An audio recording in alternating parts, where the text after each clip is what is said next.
You're listening to Trek FM. Want to join in the conversation and share your thoughts on this episode? Join the Babel Conference, our listeners' discussion group on Facebook. Just type BABEL into the Facebook search field, and we'll look forward to seeing you there.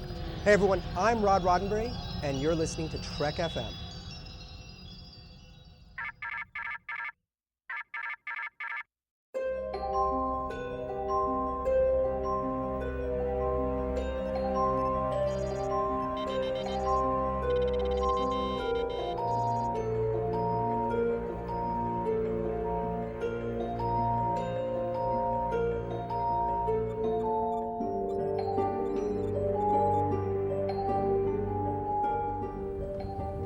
Are you taking all these books?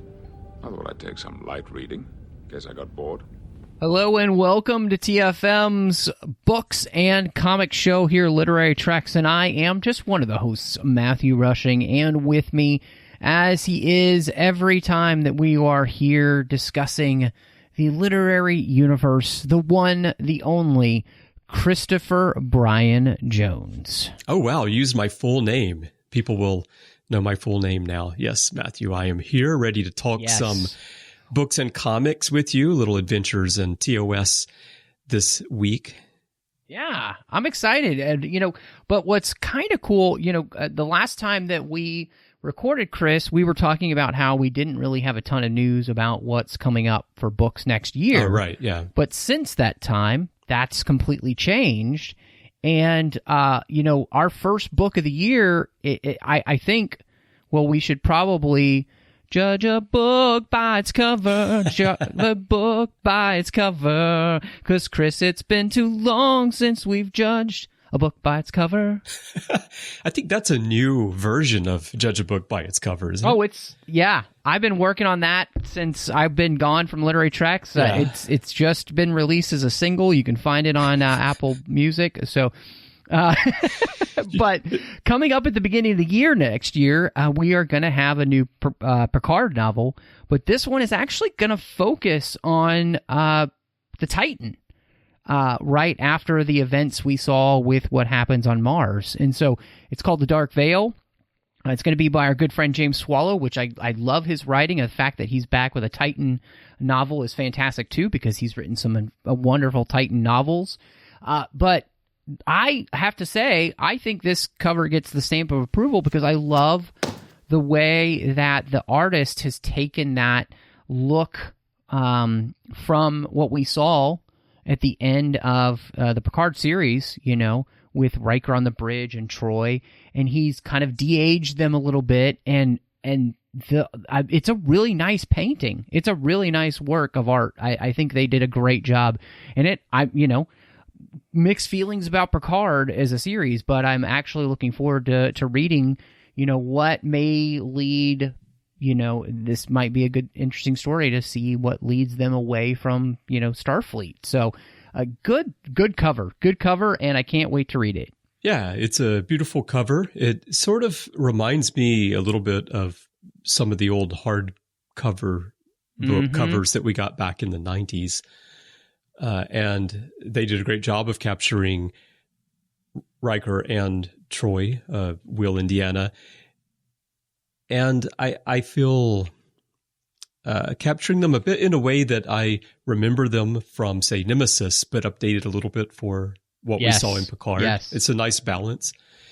And the cover looks fantastic. I'm really looking forward to the story because Picard is one of those series where there's a lot of room right now for wonderful authors to fill in the blanks and to flesh out that time period for us. Una did a wonderful job with her book, which I considered essential reading actually as a companion to the series. Absolutely. And of course, James will do a great job. I think we're both a little bit biased towards James, maybe because he's the author who wrote us both into Star Trek novels.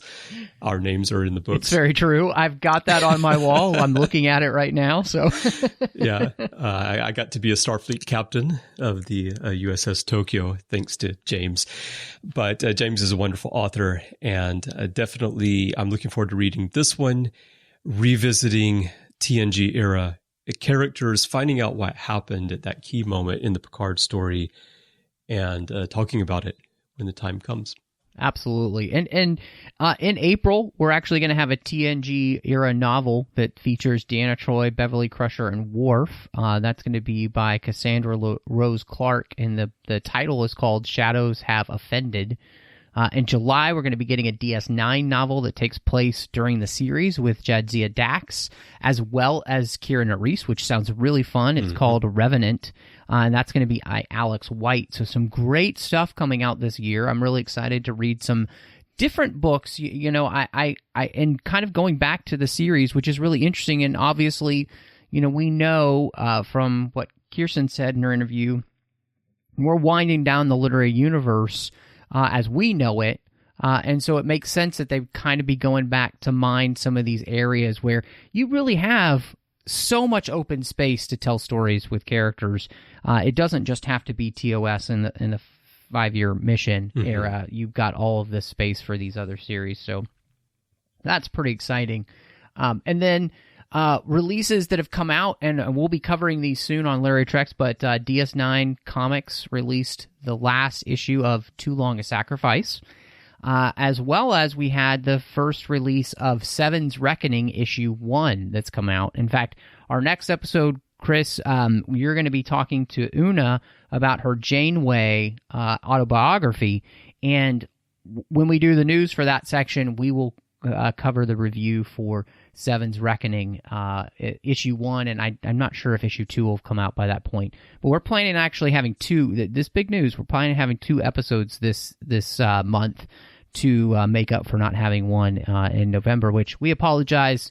Honestly, it was some behind-the-scenes issues that actually didn't have anything to do with Chris and I. But we wanted to make sure we got you, Greg Cox on, so we didn't want to miss that as we talk about his new book.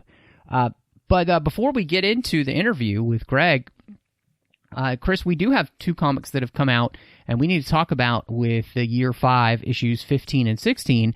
And honestly, I kind of like the fact that we've been doing it this way because these actually might make a little duology that fit into the story that we've been going on, which is this whole election that's going to be happening here in the Federation. What did you think of this? Because it was such an interesting way to take it for these 2 issues. Well, I thought it was a fun little story. And as you say, these 2 serve as sort of a duology within the bigger story. Last time we looked at, in the beginning of this, the Enterprise has returned from its 5-year mission, and there's this desire on the part of the Attorney General at first for Kirk to run for president, but then he sets her up. And so that story about the election continues as the crew adjusts to being back in sort of the mix of Federation politics after having been away on this 5-year mission for a while. And, we, of course, spoiler alert here, if you haven't read the comics, please read them before you listen to this, because we're going to talk about what happens here. But we find out that everyone's favorite kind of rogue character out there, Harry Mudd, has been brought aboard by the originalists to be their candidate for president, and we get to go to Andoria for this. And I thought, visually it's an interesting comic. It's always fun to me when we get to visit Andoria and see the visuals there, because it's something that, with the exception of Enterprise, we haven't gotten to see a lot. We're seeing a lot of Andorians pop up on Discovery in season 3, but I enjoyed that part. And Harry Mudd, I don't know if I'm a huge Harry Mudd fan. The original series episodes are classics to me because I watched them as a kid growing up. I enjoyed what they did with Harry Mudd on Discovery, and the short trek was fun, quite fun. The idea of him becoming a candidate for president of the Federation seems quite odd. And Matthew, I think you may agree with me that this particular comic and this particular storyline feels a little bit on the nose for current events today. And I feel like the idea of bringing in a candidate like Harry Mudd, who is a political outsider, let's say, is likely a little bit of a commentary on what has happened in the world in recent years. Yeah, I think you're absolutely right. obviously the comics are very much trying to be, I think, timely in that. And, they're trying to tell a story that is definitely applicable to the world we're living in now. I would say, I think, like you said, it's a little bit more on the nose than it needs to be, and it should be. And I'm very thankful that this whole thing with Harry Mudd, with these two issues together, it comes down to that he's not really going to be the candidate. Right. And we have this whole behind-the-scenes thing that has made this much more interesting of a story than it was when it just felt like, are they really going to make Harry Mudd the candidate and do this? That Gary Seven is behind something that's going on with all of this. And that's, to me, what actually is making this fascinating. The rest of the story hasn't actually been that fascinating, but that, threw a wrench into it where I was like, okay, I'm in. I mean, I want to know now what in the world Gary Seven has to do with all of this. It's an interesting point, yeah, because I was thinking, what do I have to say about these two comics? And overall, not a whole lot.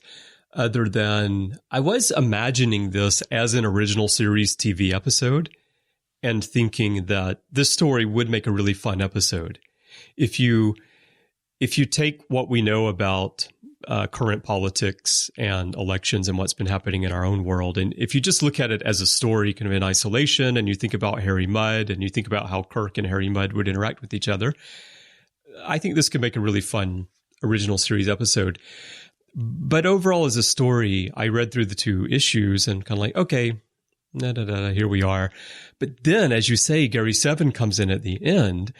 And now I'm really thinking, okay, what's going on with Gary Seven? What role is he playing in this? And so possibly the best part of these two comics for me is that they serve as the catalyst for the next part of the story that I think is going to be a lot more interesting. And I'm just really curious how Gary Seven fits into the whole thing, because that was sort of a surprise when he stepped in. Yeah, no, I agree with you completely, and I think it is going to make it a lot more fun than to see where this storyline goes. And so, I would say if I just read 15 by itself, I would have been a little frustrated.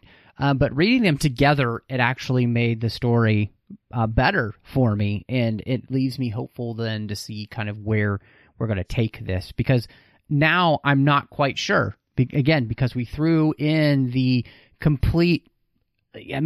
Gary Seven just seems like a complete wrench into all the plans that you thought this might be going, and the places this might be going. And I think that's perfect. That is exactly what I needed for this story. So I'm actually now more excited than I thought I would be after reading him, because I'm like, okay, I need to know what he's up to, because Gary Seven is always interesting to me. Yeah. And it also made me think about the fact that, Discovery this season is tying into something that happened on Enterprise, that we learned about on Enterprise with the temporal accords. And there's so much happening right now with time travel and influencing history or not allowing history to be influenced, and different players involved. And if you think back to Enterprise, we knew there were many players involved in the temporal Cold War. And I started wondering, is Gary Seven somehow involved in that? Is that going to somehow tie in where he's trying to influence Federation events at the end of Kirk's 5-year mission? I don't know if that's where it's going, and I've only read through these once, so I haven't analyzed them in any depth, but it's just a thought that popped into my head. I wonder if they're trying to tie all these things together somehow. I mean, it would be great if they were, honestly. So I'm excited. But Chris, I feel like it's really just time for us to get down to the brass tacks here and jump in and talk to Greg about his latest TOS novel. Well, Chris, it is always fun to be back at Literary Treks, especially when we get to have one of the authors on. And we have one of the last books of the year, A Contest of Principles by Greg Cox. And we're so excited to be able to have Greg Cox here to talk about his latest TOS book. Greg, it is so good to have you back here on Literary Treks. Well, thanks for having me back. Welcome back, Greg. Absolutely. Well, So really excited about this. And one of the things that I was wondering, before we even really dive into the book itself, I was thinking about, how long we've been telling TOS stories. And I wondered for you as an author, one of the things I've been thinking about recently was just how do you guys find a way to keep the stories fresh, the writing fresh, when we've been telling stories, especially in this time period, for so long? Well, that's actually one of the challenges is you're always, I know for me personally, and God help me, I have been writing Star Trek novels now for a quarter of a century. I'm always looking for something new. What haven't I done? And, one goes back to the original episodes, though I'll be honest, at this point, I think we pretty much milked the original 79 episodes. If there's one that, outside of doing a sequel to Spock's Brain, I'm not sure that, I'm up for that. Everybody's been begging for that one. Oh, I've been told not to even think about it yet, Greg. Don't even think about it. They know me too well. But no, so we can get into the plot later, but even in this book, there were things I was like looking for, things that I personally, you can go nuts trying to think of, well, I got to come up with something that's never been done in the 50 plus years of TOS. Well, that way madness lies. Mm-hmm. But you are looking for something different. I know in this case, maybe I'm getting ahead of myself here. It suddenly dawned on me I had never written a Dr. McCoy-centric novel. West books, you can see him there, bickering with Spock and offering advice to Kirk. But oh my God, I've never actually done a story where McCoy was sort of up front and center. So that was one of my major goals with this book is, this is going to be my McCoy book. And I've been describing this book as my love letter to Dr. McCoy. There's other stuff going on in the books. But yeah, this was like, okay, I'm going to focus on McCoy and really do something. And that's how, for me, well, how do I keep it fresh after 25 years? Well, what haven't I done yet? I've never done a McCoy novel. Bang, I'm going to write a McCoy novel. And indeed, Christine Chappell, who I admit that I have neglected, I have never really done terribly a lot, is a major character in the book. And that was fun for me, that since I've never done a whole lot with Christine Chappell besides having her there in sickbay and handing McCoy a surgical scalpel. Hey, let's give her a moment in the sun, and I enjoyed that too. Yeah, that was very interesting. One thing I'm curious about is you in particular. I feel like when I read your books with TOS characters, I feel like you have the voices down really well. Sometimes voices can be off a little bit, but yours really feel like I'm watching those original characters. And when the characters are so well known and fans have expectations about the types of situations they might be in or what a TOS adventure is when we think about the TV series. When you're tackling, and we're going to get into this soon about some of the themes in this book, but when you're tackling current themes and current social issues through the framework of TOS as opposed to some of the newer series, do you find that there are any challenges in terms of flexibility of story or what you're able to do to meet the fan expectations of a TOS adventure and still kind of update that view of issues to today's world compared with what was being put on the screen in the 60s? Well, I think it's mostly a case of, like, I'm always trying to capture the feel of the original series. And there's almost a degree to which you have to strike a balancing act sometimes of trying to make it feel like the original series while also not making it feel like a period piece that was written in 1966. And this is a balancing act. There's a review on Amazon as we speak. It's a positive review, but it's like, wow, this book reads like it was written 54 years ago. Okay, I'll take that. That's not this was intended as a compliment, but yeah. But I think some things, again, it's, in terms of the issues, a lot of the basic issues are timeless. I mean, in this book, politics, corruption, medical issues, plagues, diseases, for better or for worse, this stuff doesn't go away. I mean, right. I wouldn't specifically do an episode about the Vietnam War. There was a thinly disguised parable about the Vietnam War now, but I think, this stuff is universal. I mean, and again, I I think Star Trek is flexible too. Look at the sixth movie. The sixth movie is very much that was made about the end of the Cold War.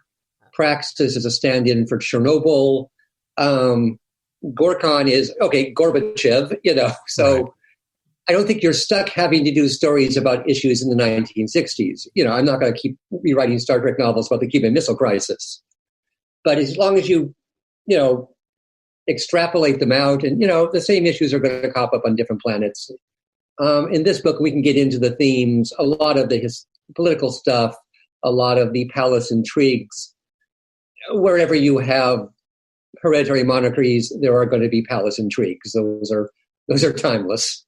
Yeah, I thought, that was one of the things that did stick out to me, and as we kind of start to look towards more of the themes, but just overall, I thought the elasticity of the TOS stories, and I really appreciated that for you. It's like, you can look at all of the different themes and thematic elements in the book, and it's as applicable today as it was, 50 years ago. And part of that is just because, we have so many of the same issues and we're still working through so many of the same things. And the human race has been doing that also for the last few thousand years, so it's not a lot has changed. There's, as Ecclesiastes says, there's nothing new under the sun. And so that's what makes these stories, I think, so helpful and so timeless because, you can read them at any time. And in the way that you've written this book, you can apply it to many of the things we've seen, in the last few years. But you could also apply them to almost any time period. And I think that's the thing where, as a good storyteller, you want to be more timeless than you want to be kind of like just pressing a point in one point in history. And, even Star Trek VI, as much as it's about that Cold War era ending, it's also timeless because that's something that we've seen throughout history as well. The ending of two major powers kind of coming together and finally joining hands. So, I think it's possible for young people to watch, I think, Star Trek VI today and maybe not even pick up on the fact that, Gorbachev, Gorkon. And no, it works in the context of Star Trek, the Klingons. Absolutely. It works in the context of, 50 years of, or how many years it was of strife between the Federation and the Klingons in the context of Star Trek. The trick, to a certain degree, is just not to be too obvious about it. And so, if you make it timeless enough and to some degree translating it into the world of Star Trek, so, okay, you have telepaths and aliens and, all that stuff. You're not just sort of, this character is, Mara Palin, and she is the governor of Alaska Con, that dates fast, but it's timeless issues, you're not like, no one's going to get this joke 10 years from now, but yeah.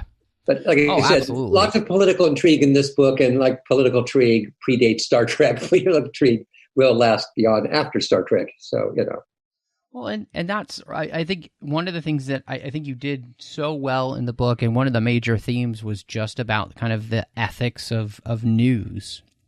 And, and I think, as we become a much more global society, this has become a bigger and bigger issue. We have seen it, and this is one where it is, I would say, a slightly more, modern sensibility, even than what we experienced in the 60s and beyond. Like, it's just become bigger and bigger.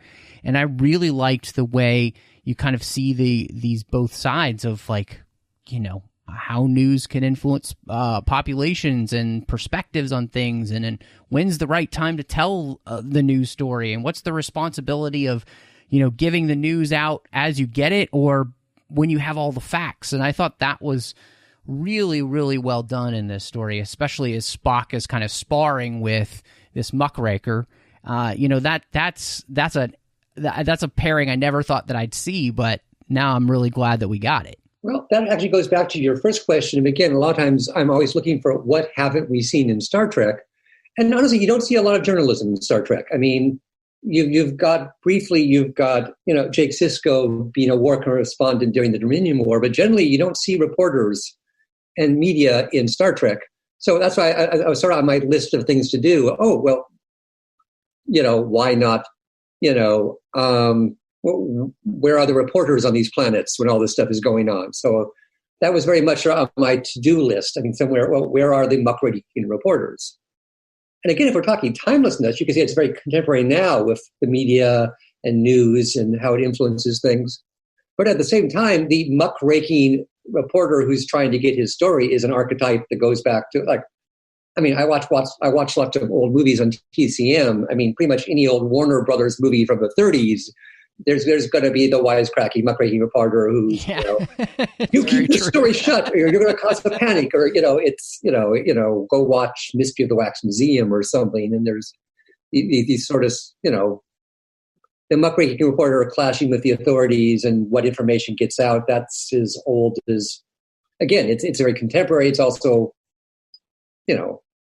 a staple of like a different genre, almost a way, watch hardboiled detective movies, watch The Night Stalker with Kolchak, these are archetypal characters, oddly enough, there isn't one in Star Trek really. So I thought, let's, and indeed pairing Spock was all very logical with this sort of cynical reporter. It was kind of fun. Well, and it gives you that opportunity to dive into the fact of how frustrating it can be then with all of these, different sources and who to even trust and who to even believe when it comes to, because so much of the news becomes just about spin and partisanship and all of these things. It makes it really difficult to know who's even telling any facts. And so I really liked that you dove into that because, you have the 3 different planets in the system and they all have their different points of view and their different spins. And it's like, it really brought me back to, sadly, the last few years and how difficult and how cynical I've become just about trusting any news source, regardless of what it is. I mean, I don't even care, but just because I just don't trust it anymore at all. And Greg, if I can interject and add to what Matthew said there, throughout the book, you talk about facts a lot, about jumping to conclusions before you have the facts, relying on facts. Is throughout the book, there's a lot of talk about facts. And one question I had for you about this particular subject, as well as the election portion, is the timeliness. Because as you were saying earlier, as I'm reading it, my first reaction is it feels like the world we're living in right now. But at the same time, these themes, as you said earlier, are timeless and they keep recurring again and again. So I'm curious about the genesis of the story when you conceived of it, how much you were influenced by what's been going on in recent years, but also just specifically to this topic that Matthew brought up. It feels like it's the case more than ever right now that facts are being thrown out the window and people are less interested in actual facts versus things they can just say and get people on one side or the other to believe are facts. So how much of like the current situation plays into this theme in this book, and how much is it going through time, with your experience in writing and journalism and so forth? What kind of light can you shed on that? Well, like I said, to address the elephant in the room, again, the really weird thing is, this book was published on November 10th. Mm-hmm. And yes, it is very strange to pick up a book and I haven't looked at this book for a while. Oh, here's my brand new shiny copy, and going, oh, good God, like within 4 pages, people are going, you're not going to steal this election, and all this talk about so timely, right? Yeah. Voter fraud. And I honestly, I could live with this book being rather less topical than it was. And there's a degree to which I can say, in all honesty, I wrote this book over a year ago.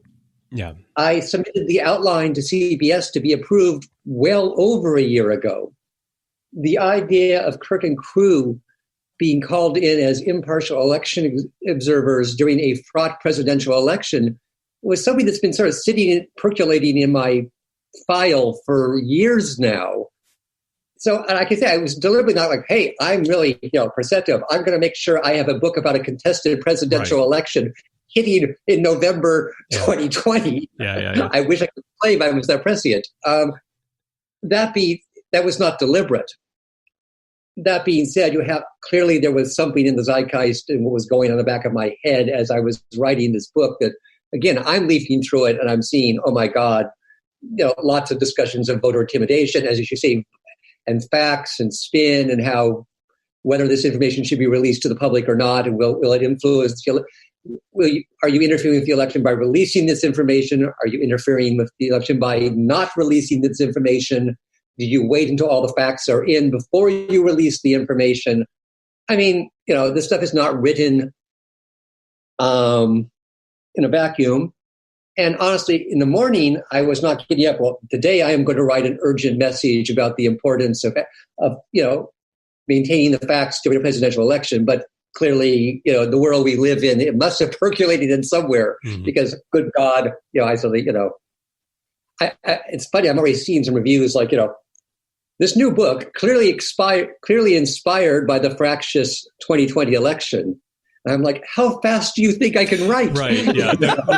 Well, see, that's Greg's amazing. That's the thing. Yes, that's right. I was watching CNN and I rushed on November 3rd and rushed out this book. Right. Well, that's why I'm reading it, and as someone who works in publishing and as an editor myself, I knew like the timeline stretches back, so you couldn't possibly have been reacting to the news. So it was interesting how much it aligned with what has been happening in the past couple of months, knowing that you had to conceive the story long ago.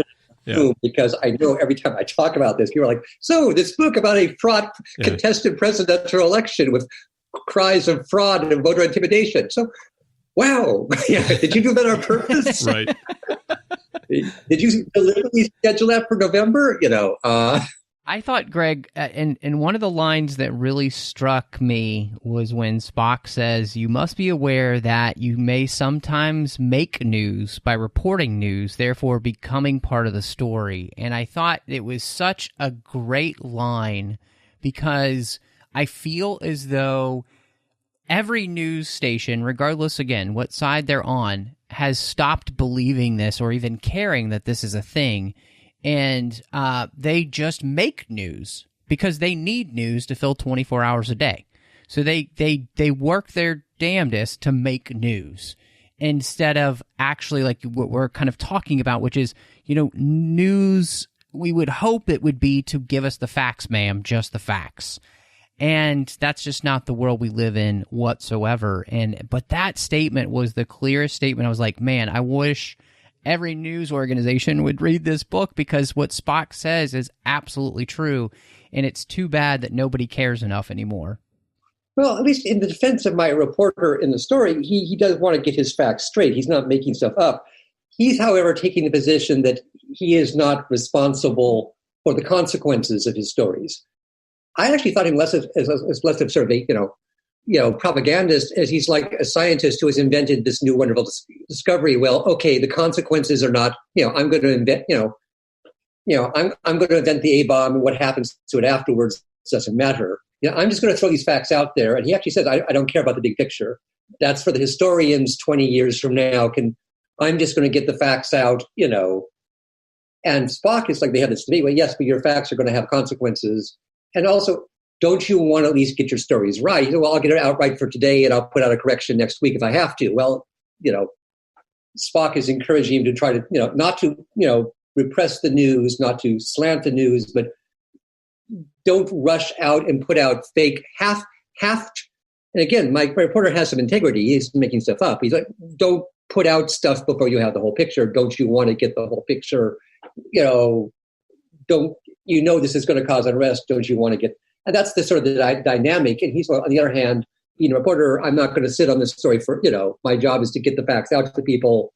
What they do with them is not my responsibility. He's, I just give the facts, ma'am, and let the chips fall where they may. And Spock points out, well, sometimes the timing of when you put out this information, you can't just wipe your hands of it and say you're a neutral party, Right. But like I said, I tried to put plausible arguments in the mouth of the reporter character who's like, hey, that's for the historians. I'm not here to decide the big picture. I just get the facts out, and I'm going to get the facts out that the government doesn't want you to know. And he's actually serving it first because, as we see, at the same time, the authorities on that one planet are very much trying to control the spin, control the narrative. So the fact that he's getting the facts out and providing a counter narrative and revealing the facts that the authorities don't want to know, my reporter is actually while on one level trying to not take any responsibility for his actions, he is in fact serving a ecological niche there.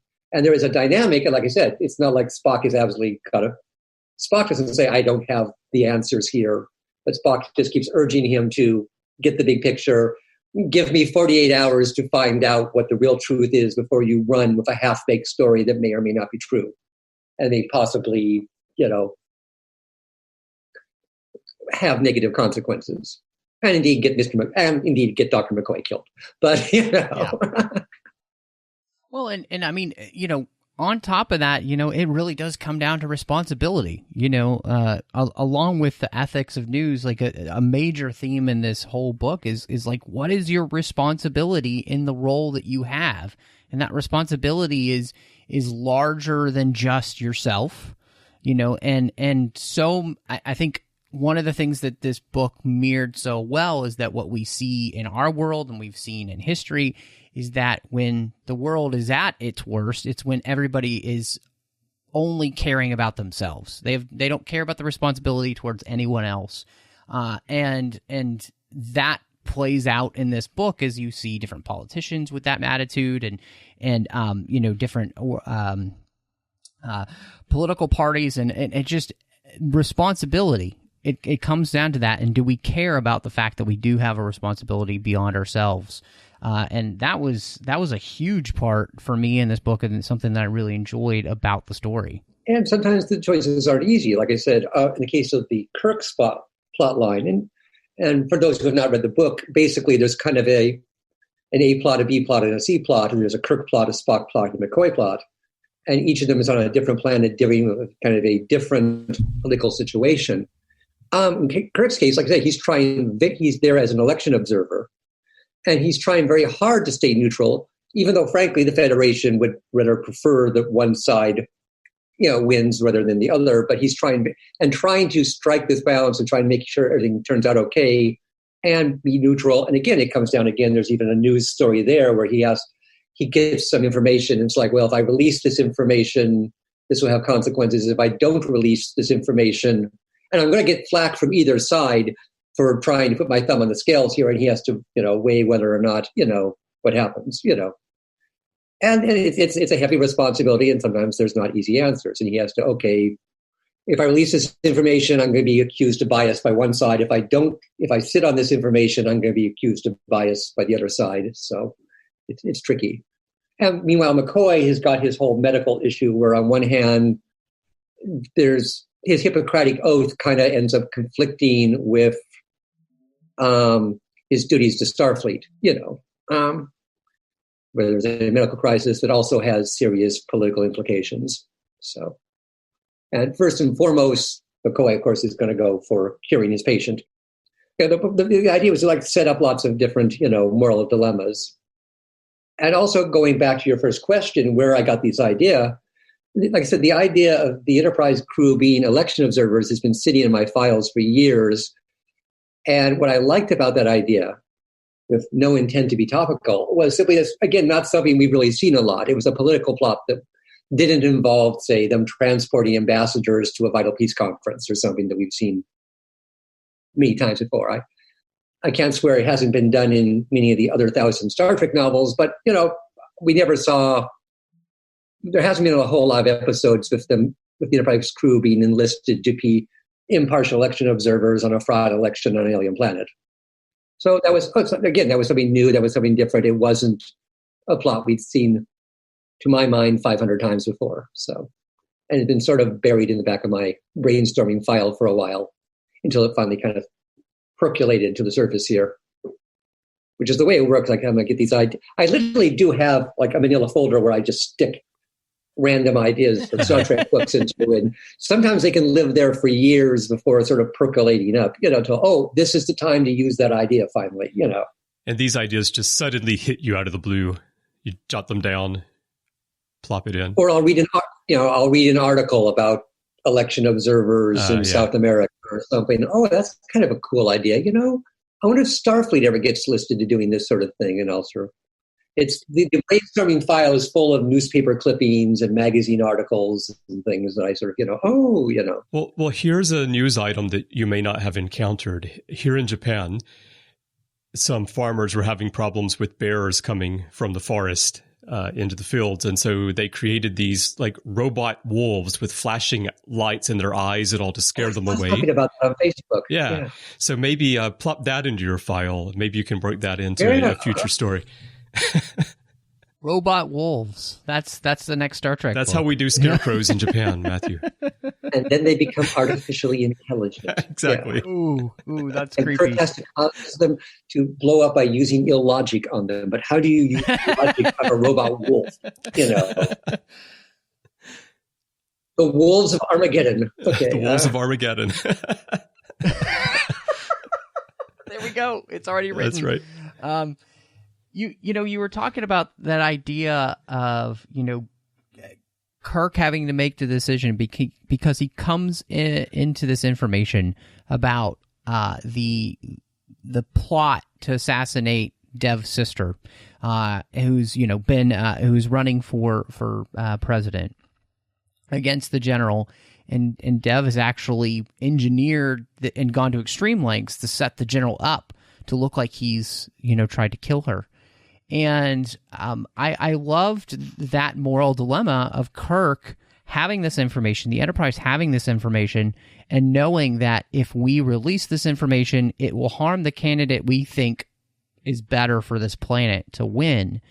And the moral integrity then to do the right thing, honestly, when nobody's looking, because nobody would ever know, So, and I thought that was really great because it is, again, it's one of those things when you talk about responsibility and integrity, you see that the Enterprise and specifically Kirk has the integrity to be like, we'll let the people make the decision with the actual facts, with the truth. Without getting too spoilery, this pays off in the end, because in the end, when there's a certain amount of drama over whether or not the losing candidate will accept the results of the election and concede. And oh my God, I swear to God, I wrote this book a year ago. And the payoff comes to a certain degree because at this point, Kirk has managed to maintain the integrity of the election process so that, there ends up hopefully being a smooth transition in power when this is not entirely, guaranteed, but Kirk is falling over himself for most of the book to avoid the appearance of any sort of favoritism and to protect the integrity of the election process, even over the preferences of the Federation. Because again, if I can do spoilery, the Federation would prefer the more peace-minded candidate to win rather than the more hawkish candidate. But Kirk's first job is to not take sides, but to make sure that this election occurs, fairly, and that in fact this pays off in the end when, there is the results of the election are, spoiler alert, accepted, without too much turmoil. And the fact that this book ends with, okay, will the losing candidate accept the results of the election, or will they contest it? There must have been something in the air, Well, and that's, one of the things that I thought you kind of nailed about politicians of all ilk was the whole do as I say, not as I do. And, when we find out that the general who has been, portrayed himself as a man of honor, and yet he's not above using deception when it benefits him. And I just loved it. It's just such a great little nudge. This is just what we see in politics from eons past all the way to now of I'm going to tell you what to do, but I'm not going to follow those same rules myself. And I mean, I don't know if there could be anything more topical than that these days. Yeah, one of the plans on the book was indeed different kinds of politics. You've got the 3 planets. One of them is dealing with electoral politics. The other one is more of a hereditary monarchy, so it's old-fashioned sort of palace intrigue, who's going to, be the crown princess and everything. And then there's the middle one, which is all more about a sort of divided culture that's coming out of a civil war and sort of contested territory.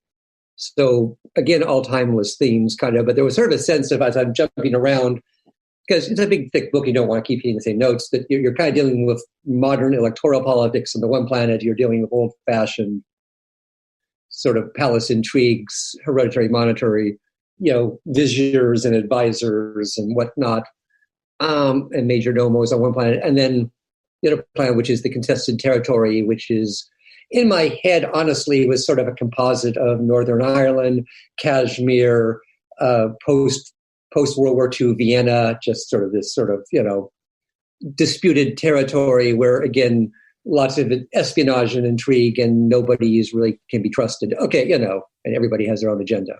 Which is an example of how the themes are timeless, because you've taken areas that have had these situations over time and kind of pushed them together. And even the electoral politics stuff, I was not, just to be clear, it's not, let's be aware, I was not aiming for a one-to-one correspondence with modern para. General Gog, who's the antagonist, and that is not Trump. He's an old-fashioned military strongman type who, honestly, I was kind of thinking of like Juan Perón, various military juntas and stuff. That's what I was kind of going for there. He's not actually, I've had people, I say that people ask me, oh, so is the bad guy politician in your book supposed to be Trump? No, he's honestly, General Gog has a lot more class than Trump, but no, I wrote him as an old-fashioned military strongman type, It's an interesting point about how when we read things, we're very much in our moment, and we read stories through the lens of today. I see this as well when people watch older Star Trek episodes and they watch them through today's eyes, and they read a lot into them that's not actually there from the writer's perspective. And I think sometimes we forget that the situations we find ourselves in today are not unique, and they have played out in the past. And it's interesting, though, how we latch on to it through the situation that we're in the moment. I don't think it's a big secret for anyone who's read the book that the plot line on Ozalor, which is one of the planets, that's Tsarist Russia. Okay, that was basically, I sci-fi'd it, but that it's Tsarist Russia before the revolution. Okay, so you when you're world building, you look at history because these themes repeat. And like I said, the disputed planet, honestly, both the other two planets claim position on, that could be Jerusalem, that could be Kashmir, that could be Northern Ireland, that could be, any number of types where you've got a planet that's gone back and forth and controlled by different, and you've got different factions there. And where you have kind of a weak provisional government and you've got revolutionaries. These are all, like I said, not one-to-one. When I say that, I don't say it's not a one-to-one correspondent. The planet Braco is not Northern Ireland. It is not Kashmir. Right. It is not Jerusalem. But it's disputed territory that both people have. That various factions have very deep claims, deep, long-rooted historical claims to, and trying to sort that out is a problem. So. Well, and that brings to mind, one of the things that we kind of see in this book is these long-running feuds that have been happening. And, it came into this idea of just kind of like re-litigating the past continually and never letting the past, letting it go. And how dangerous that can be when people cannot move past the past. They're just stuck in the past wrongs and they can't find a way into the future. And I really loved one of the characters. They say, how that didn't mean that they don't care about history or that they want to sweep it under the rug, but they want to be able to move on. And I think that's really what I loved about the book, is that it shows how it's important to know what happened in the past, but we need to use that as a way to move forward, not to just keep litigating what happened over and over and over again, or we'll never be able to move forward. We'll just be stuck. Moving on is not the same as erasing history or burying it. It's exactly not being chained to it and having to keep fighting the old grudges and avenging the old wrongs, or, you can acknowledge the bad stuff that happened in the past and not let it keep defining your future for generations. And I remember that speech. I remember writing that speech. Okay. Over a year ago. Okay. Yeah, and it's just, I think it's one of those things that it's just so important, because we kind of see that, we've seen it play out in the world.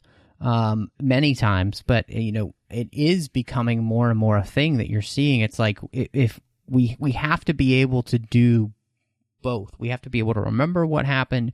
We also have to find a way to move forward, or we won't have a future.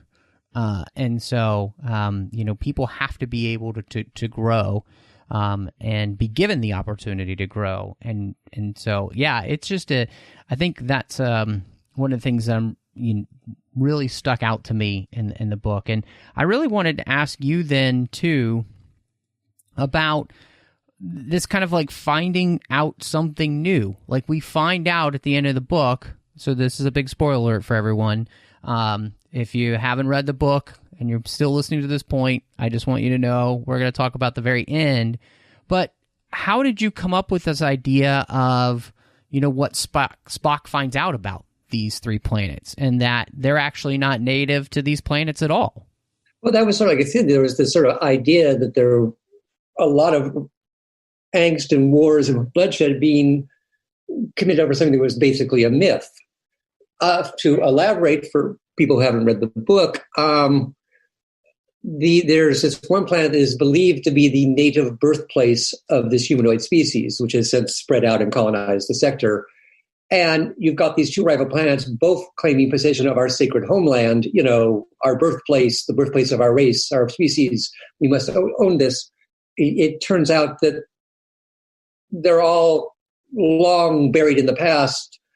Braco, which is believed to be the sacred birthplace of our people, isn't. That it's a long lost colony from a long dead civilization. None of them are native to this time. None of them are in fact native to this sector. They just their actual history has been long buried in the past. So to a certain degree, it's hope. And again, I tried not to make too easy solutions. They acknowledge the fact that people are not going to immediately believe this. People who have spent 1,000 years fighting over the sacred birthplace of their people are not going to just, oh, wait, you've got a genetic study which proves that we are actually not from the sector? Oh, cool. They're not. But at least, again, it's all about getting the information out there. And I didn't realize this is a recurring theme. And it's funny, as I talk to you, I'm suddenly seeing this book is a whole lot more consistent than I thought it was. No, I didn't realize it clearly. The stuff that, there's a whole big debate about, well, okay, we have this information. Turns out that none of you are native to the system, and the sacred home planet you've all been fighting for isn't your home planet anyway.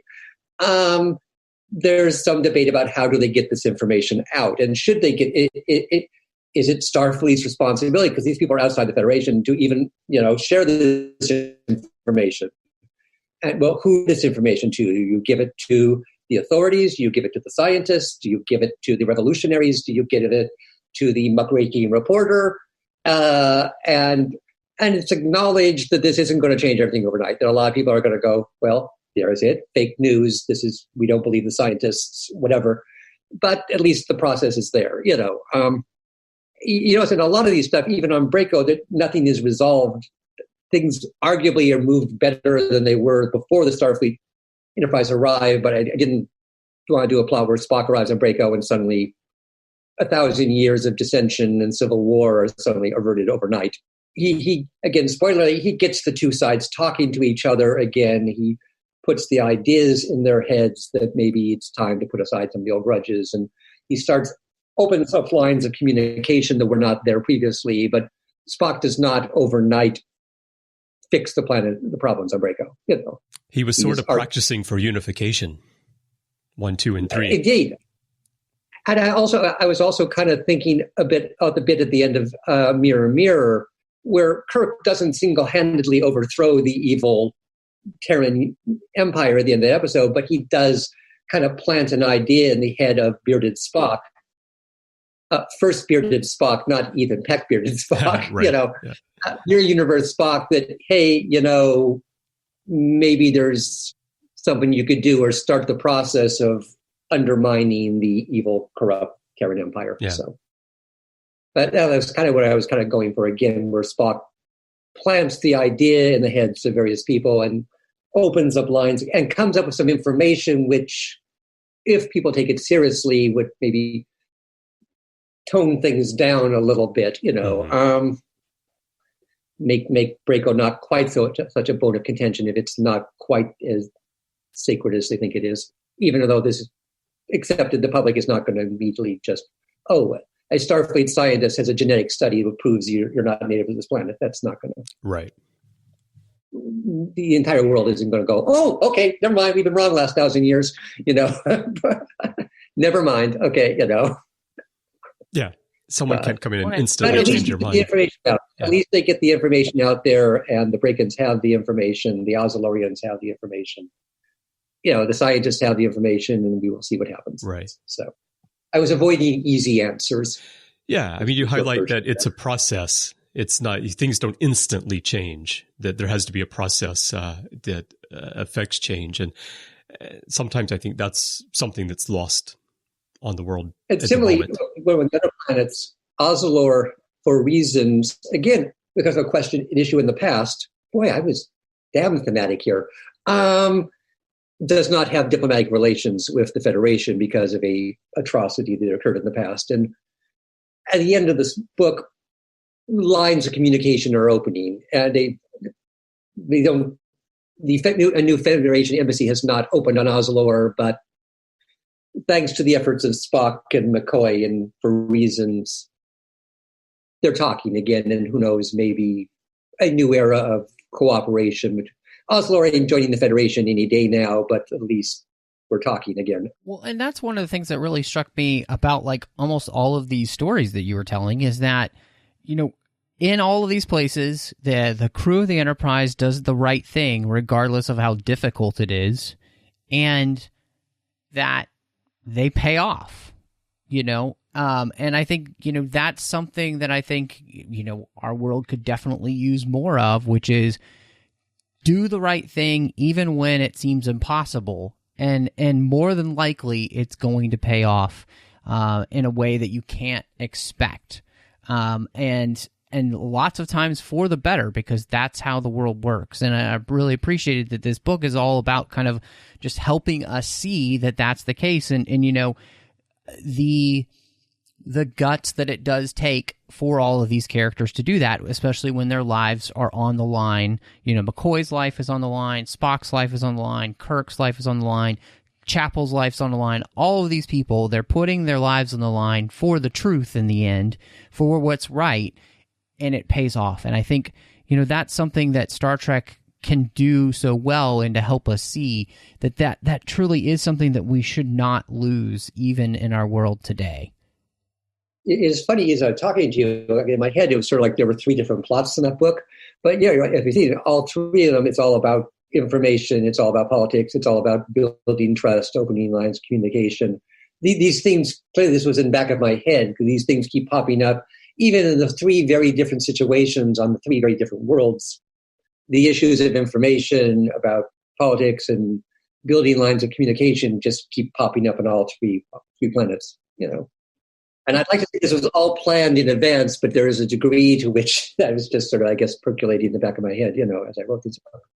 Well, and I mean, you were just talking about how you felt like the book came together, better than you expected. But, it really does show, I think, that there was something going on in your thought process that led all of these plots to kind of have similar, themes, and yet they're all coming at it from different angles.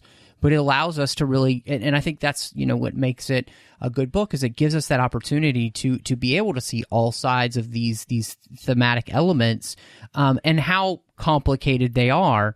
Yet in the end, I think the overriding sense of continuity is that they don't work. All of these thematic elements don't come together unless, the crew of the Enterprise chooses to do the right thing, regardless of how hard it is. Even on 3 different planets, in 3 different situations, and 3 yes, in 3 what seemed to me 3 very different kind of adventures, but in fact all keep hitting the same themes apparently. Okay, which were clearly at the back of my head as I was writing the book. Okay. So, Greg, now that we've gone through the whole story, there was one moment that stood out to me and triggered a question I wanted to ask you, because you're an author who has written many original series novels. And, there's a lot of debate in fandom these days about some of the stories that are being written today on Star Trek Discovery in particular, and its original setting is a prequel to TOS. And the thing in the book that made me think about it was you're talking about Madame Zell and the optical implant. And Kirk mentions that he understands that there are common limitations to cybernetics and prosthetics, even in the Federation. And you wrote he'd known a crew member aboard the Farragut who needed to prune and download his memories on a regular basis. And I instantly thought that's what Ariam does on Star Trek Discovery. She has to download her memories. And I was curious if you were thinking about that when you wrote it. Was that sort of a connection to a new element that had been introduced on the timeline prior to this point in Star Trek by a new series? And my bigger question is just, how do you feel about the texture that's being added to Star Trek right now by Discovery in particular as a prequel, as someone who's written so much about the original series over the years? Now you have some new things to play with. That's exactly the way to put it. It's like, oh, cool. As they keep fleshing out the pre-TOS era, that gives me more things to, and yeah, the bit about him, remembering the crew member that had the downloadable memories. It's like, oh, that was absolutely inspired by Ariam and Desco. But well, now we know that that's a thing in Kirk's time. Mm-hmm. And again, it's the funny, trying to maintain the tone of the original series while also incorporating this new stuff. I didn't go so far as to put a cyborg crewman on the bridge of the Enterprise because we didn't see it there. But to say that he knew one on the Farragut, well, fine. I didn't say it was Ariam. It was just, we know this technology exists.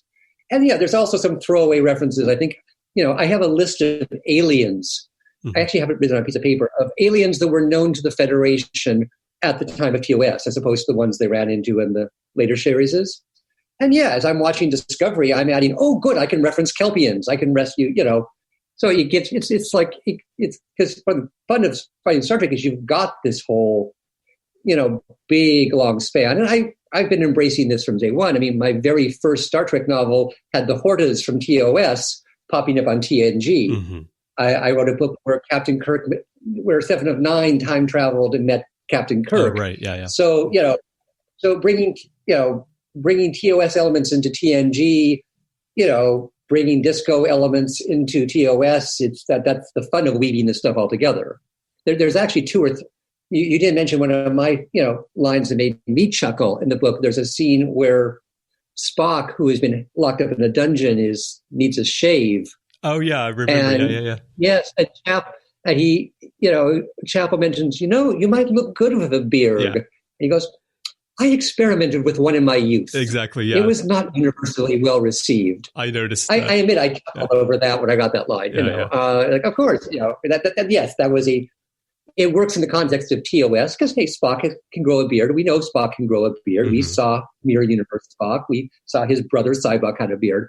But yeah, that was a tip of the hat to Ethan Peck and Disco. Well, I also like that you included that because it also is an acknowledgement of Spock's years that we see on Discovery and bringing what he did during those years more into the overall storyline of his life. Even through the literature. I think that's important, and it was a nice touch in here. And again, you did it in such a passing way that it's not necessarily part of the story. It's just a reference. Yeah, and it honestly is kind of meta. On one hand, it makes sense because he's locked in a dungeon and he hasn't shaved. On the other hand, like I said, it's sort of hopefully sort of amusing little in-joke reference Easter egg for Discovery. And a sort of tip of the hat to Ethan Peck, as it were. So, version Spock. And yeah, you absolutely called it. I was probably watching, and yeah, I can tell you, in fact, this is how it works. For those who don't know, I generally submit like a 12-page outline for these books before I write them, and it's approved by CES. But that gives me a whole lot of room to flesh things out. And I got to this one point where Kirk has to interview a witness to a crime. I had probably just seen that disco episode probably a week before, and I'm like, well, how can I make this scene? The idea of Kirk investigating the assassination attempt was in the original outline. Him running into a witness who had downloadable memories, that was inspired from probably like watching the Discovery episode the night before. Okay, that's how you flesh out your very loose 12-page outline. That wasn't in the original outline, but I think Kirk investigating the murder was. And then when it comes time to write that scene, the Arium thing gave me a way to make that scene a little cooler, hopefully. Yeah, I love that texture is being added there. So Greg, we've gone through the book, and it was wonderful to learn the behind the scenes, some of the thought process there. Tell us, what do you have coming up on the horizon? Okay, I haven't got, honestly, a lot I can actually talk about. There's stuff that I can't talk about yet. What I do have is a handful of short stories and things. There's a new book out called Musings on Monsters. It was published by a small press, and it's a collection of essays on classic horror movies. I wrote an essay comparing Boris Karloff to Bela Lugosi. This book came out in October, just in time for Halloween. So if you're interested in classic horror, I wrote for that. There's also a book coming out shortly, which is a charity anthology. It's being put out by the International Association of Media Tie-in Writers. And yes, there is an International Association of Media Tie-in Writers. And I'm blanking briefly on the title, but it's a charity anthology to raise money for a literacy fund.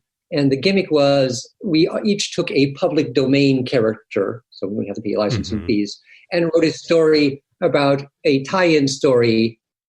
I think it's called Fit to be Tied or something like that. And we each wrote a story, which we donated to this collection, which is going to be a fundraiser. And my story, I jumped on Mina Harker from Dracula and then wrote a story about Mina Harker in her later years.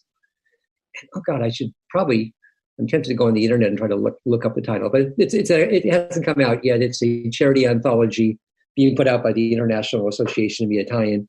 I'm not sure what the exact pub date is, but that's another project I coming out.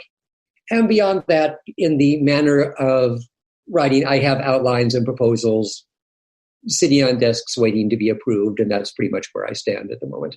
Where can people find you online too, Greg, if they want to be able to then keep up with you so they know, when you're able to announce things coming out? Well, I don't have a huge social media presence, but I have a website where I try to announce my books. I update it erratically. I also hang out in a lot of the usual Trek message boards at the Trek BBS. I check the Trek BBS, especially the literary Trek boards. I'm on Facebook, and I take part in a lot of the sort of Star Trek book discussion groups on Facebook.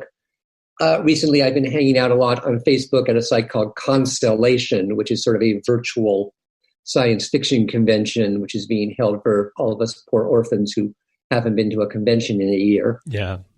And by coincidence, there was actually a discussion going on yesterday on what's your favorite Star Trek novel. So I was all over that one. I've been hanging out on Constellation a lot because it's actually now been a full year since I've been to a science fiction convention. But I don't have a Twitter account or anything, but like I said, a lot of the Star Trek book clubs and literary Star Trek book threads and things, I tend to sort of hang out and jabber at. Okay, especially now that I've got a book out. Now I've got a new book out. Of course, I'm dropping in, checking the literary Trek boards and seeing what people are saying about it. And I suppose you can't tell us anything about your discussions with CBS All Access about your new Star Trek TV series focused on journalism, right? Right. It's called The Night Andorian Stalker. Okay, but yeah, or something. There's probably a better pun I could make there, but and of course, like I said, I'm like everybody else. I'm watching the shows every Thursday. So that's great, Greg. Well, we appreciate you so much coming on. It was a blast talking about this one. Obviously, we got to talk about some, really, important themes, and I always love when we're able to do that. So thank you so much for joining us. Oh no, thank you for inviting me, and actually thanks the nice people at Pocket Books for setting this up. Okay. Absolutely. Great talking to you, Greg. That was so much fun to talk to Greg, and I love that we got to talk about, so many huge, big, important themes throughout his book. And to me, that's the hallmark of what makes a good Star Trek story. In his book, there's this group called the Tranquility Bureau. And as you were talking and then he was responding to you, I felt a little bit like you might be the commissioner of the Consistency Bureau, because he kept mentioning how maybe things did come together more consistently than he originally imagined after he heard you describe them. Yeah, it was. I mean, that's so cool that like, because you think about it when we talk to these authors, they've written these books usually a year beforehand. So being refreshed and reminded about their work in this way when they do interviews has to be fascinating for them. And so it was really neat to see that, something that he wrote was really coming together for him in a way that maybe he hadn't even experienced when he was writing it. So that's neat. Yeah. Well, the writing process is organic. And as you say, it takes time from when these are conceived and written to when they land in our hands. And after they're done, the writer moves on to other things and they're focused on something else. And, it is a bit of an experience of looking back on that. And same for us as podcasters, people contact us often. They're like, I'm listening to this episode and you said so-and-so. And I'm thinking, I have no memory of what I said in that episode because it was 5 years ago. 7 years ago. And, but it's interesting to have that kind of resurface and you can think again about, what you were thinking at the time and how you reached a particular conclusion or a thread. Yeah, absolutely. Well, we want to thank everybody, of course, for listening. Don't forget to find us, wherever you get your podcasts. We're on Apple Podcasts and Spotify and all of those places. So give us a star rating review. Make sure you're subscribed to the show so that you get it as soon as it drops, as it comes out every month. Of course, too, you can really help us out here on the network by supporting us through Patreon. Chris, we've talked about this behind the scenes, but it costs so much for us to put this together each and every month. And without the support of listeners, we couldn't do it. And not only that, but we continue to do this ad-free here on Trek FM. And so if you appreciate what we do, you appreciate the support that we give you, you appreciate the episodes that we put out every month, please do find us on Patreon. And you can become a Patreon over there at patreon.com/TrekFM. We've got a bunch of different contribution levels, but in the end, every little bit helps. You could even be an associate producer of this show, which we'd like to thank our associate producers, Greg Rosier and Casey Petit, for their support of the network. And we really appreciate you taking your hard-earned money and helping us make sure that we can make Trek FM a reality from now and as long as possible. So again, thank you so much. And again, you can go over to patreon.com/TrekFM and see how you can be part of our team. Chris, before we get out of here, though, I feel like we should give you an opportunity to let everybody know where they can find you online if they want to catch up with you and see what's going on. Well, as we near the end of the year, things have really picked up at work again, but I'm almost to the end of this tunnel I've been in for the last 3 years, so I'm looking forward to that. But it does mean that for the past month or two, I haven't been podcasting much again after I did come back for a little while, but I'm going to change that soon. If you do want to listen to some of my recent shows, though, you can find me on The Ready Room, which Larry Nemechek and I do together. We did an episode, I think, last month. And we'll have another one coming up soon because we're going to do our mid-season Discovery Season 3 look back. And I also have Interphase, which is a new podcast. I have a few episodes of that out.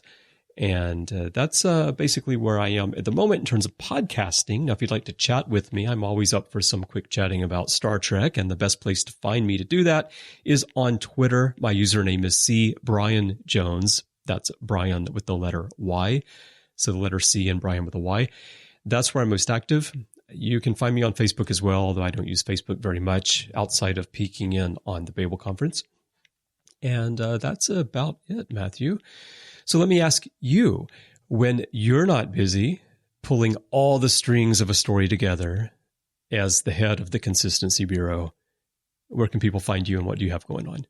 Well, you could find me on pretty much any social media platform out there that I'm on. I'm under Matt Rushing 02, so just check any of those places. You'll find me there. You can also follow the 602 Club, which is our Twitter account for that part of our network that we're actually planning on growing, which is really cool. So I'm very excited for that to continue to happen. So please follow us over there as well. You can also find me here on the network, Chris. When we get a chance, we do the Orb together, talking about Star Trek Deep Space Nine. And then I'm over on the Nerd Party Network doing a couple of shows. One is called Owl Post with Drea Kaufman.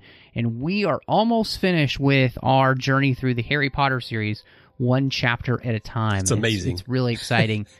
I know. So many chapters. It's been a lot of fun.